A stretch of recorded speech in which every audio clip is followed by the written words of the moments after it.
I recently purchased a Warrior Elite pack and I noticed the finish on the pole is much nicer than what I had used previously. That's great because I often interact with clients while handling equipment, and since the equipment and methods themselves draw curiosity.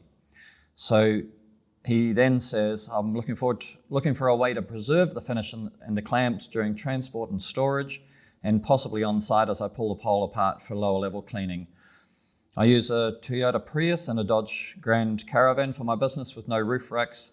Theft is also a great issue in this area. Would there be a particular case or a DIY project that you could recommend that would keep them looking professional? It's a good question. Storage of poles.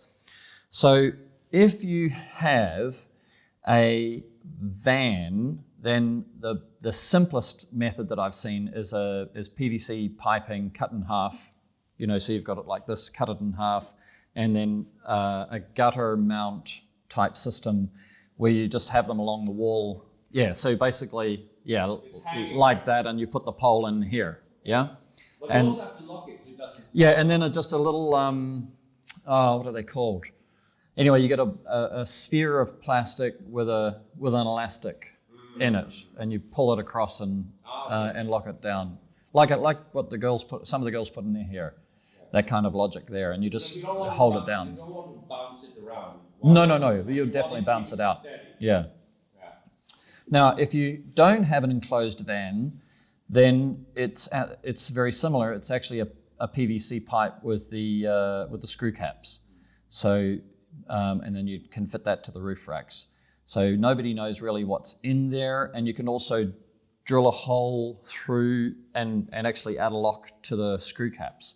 So you'd buy PVC pipe, then you'd buy the adapter with the screw cap male thread, and you'd get the screw cap, blue PVC glue to put the first two pieces together, and then the screw cap, and then drill a hole so you can drop a lock in, and remember to secure both ends. So I would glue both ends, glue one end so it can't be opened, and then the other end on the screw cap you'd put a relatively large lock on it so that you can. And another way to preserve your pole is to actually use the balance on the bottom of the pole that comes with the pole. Yeah. When you have it standing. Yeah, for the bottom of the pole. Yeah. So bottom of the pole has balance. They come with the pole. Because of rubber thing. The rubber cap with two little feet. It's also, it's got two little feet because it's designed that if you put your brush square against the building, you lean the pole, let's say it's at 30 degrees like that, then because the pole is round and you've got a swivel at the top, there's a likelihood that it'll want to roll and then it falls over. Right? So balance has two little feet. If you turn the balance around until it's exactly right, and then you square the brush against the building and lean it won't twist, and then when it doesn't twist, it doesn't fall down. Oh, yeah, very good. Catch. Great catch. Look at that. So this is balance. So, if you're going to lean the pole like towards you, then you would use 2 feet like this. If you put 1 foot like this, it could go like that or like that. So we recognize how many people had pole falls.